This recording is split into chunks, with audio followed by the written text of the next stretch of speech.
E olha só, nós vamos ver agora uma análise sobre os principais acontecimentos dessa semana. Quem vai conversar comigo é o Benedito Rosa, ex-secretário de Política Agrícola e ex-presidente da Conab.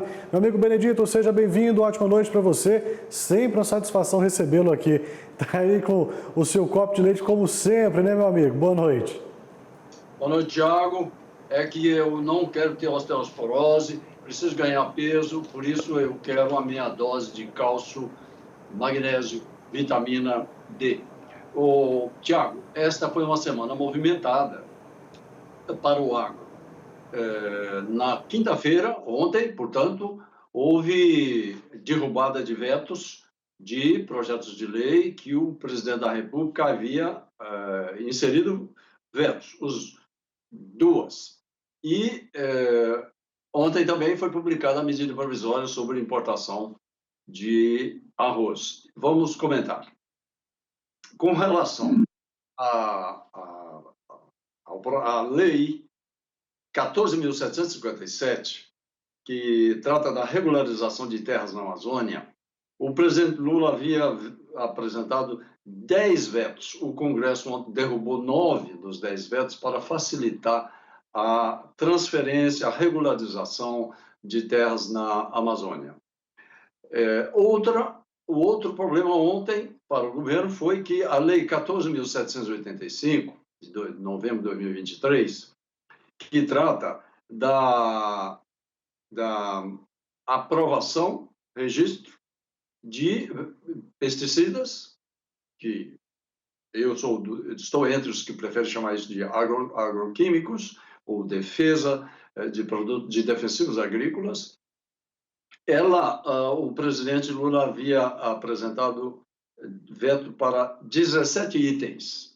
O Congresso derrubou ontem 8 itens. E o que interessa muito para a agricultura é que, dentre esses vetos, está o que trata da competência para analisar e aprovar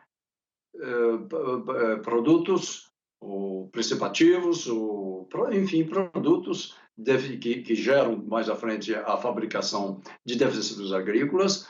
Essa competência foi devolvida para o Ministério da Agricultura, sem prejuízo da análise por parte do IBAMA e do Ministério da Saúde no que compete a eles sobre esses mesmos produtos. Só que, como não havia coordenação, havia uma decisão tripartite confusa. O que estava acontecendo no Brasil há muitos anos é que o registro de um produto químico, de um defensivo, estava levando, em média, 6 anos, até 8 anos para ser aprovado. Com isso, o dinamismo moderno da investigação científica gera produtos novos e o Brasil ficando para trás, com produtos químicos atrasados, alguns até com gerando mais dificuldade de assimilação. Eu estou fugindo da palavra perigo, mas produtos novos, melhores, mais eficazes, mais baratos, ficavam na fila e países exportadores aprovando. Isso estava incomodando muito numa novela que já dura 20 anos e a chamada lei de agroquímicos, que está em discussão. Ontem, com essa derrubada do veto, o agro e o Ministério da Agricultura passarão a ser mais ágeis na aprovação de novos produtos. E o outro fato que chamou muita atenção no dia de ontem foi a medida provisória 1217, que autoriza a Conab a importar até 1 milhão de toneladas de arroz em casca e processado. O que chamou muito a nossa atenção é que a pressa com que essa medida provisória foi aprovada, baixada, sem que os órgãos que tratam do assunto arroz tivessem sido ouvidos.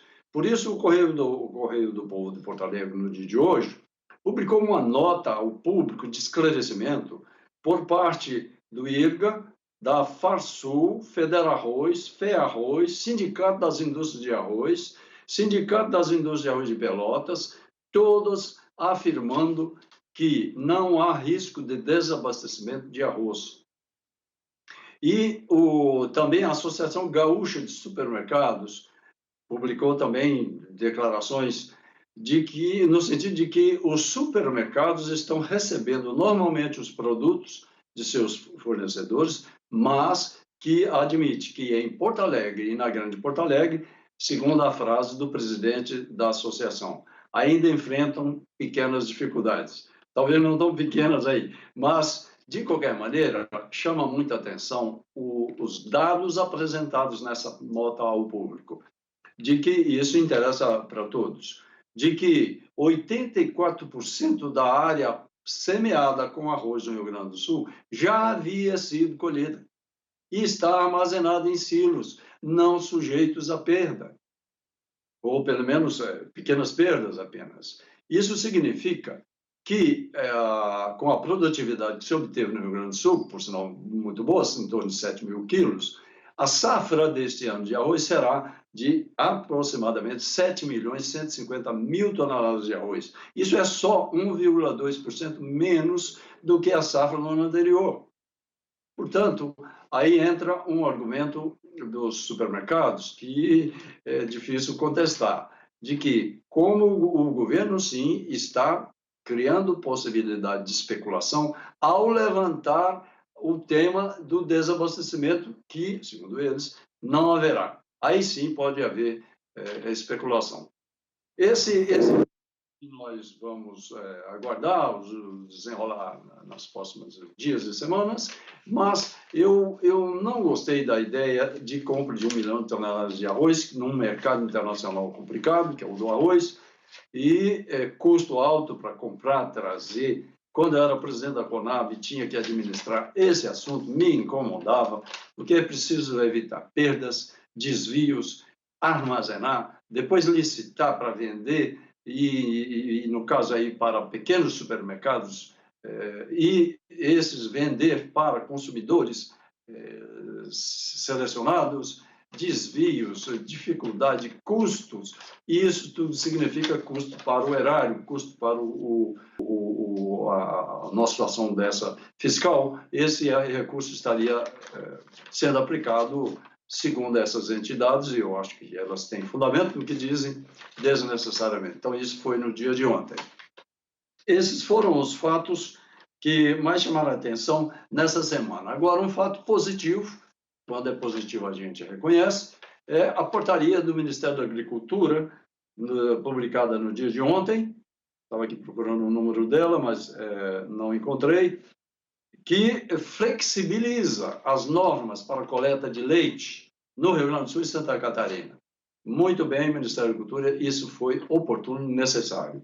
O Rio Grande do Sul é o terceiro maior produtor de leite do Brasil e uma área considerável, sofreu problemas, mas, de novo, o abastecimento de leite na região não deve ser problema sério. Sim, claro que há dificuldades, principalmente no começo. E todos nós, né, Tiago, estamos solidários com os irmãos e irmãs gaúchos e esperamos que a previsão meteorológica se confirme, que terça-feira, quarta-feira, pare de chover e traga um mínimo de tranquilidade a essa gente que já sofreu muito.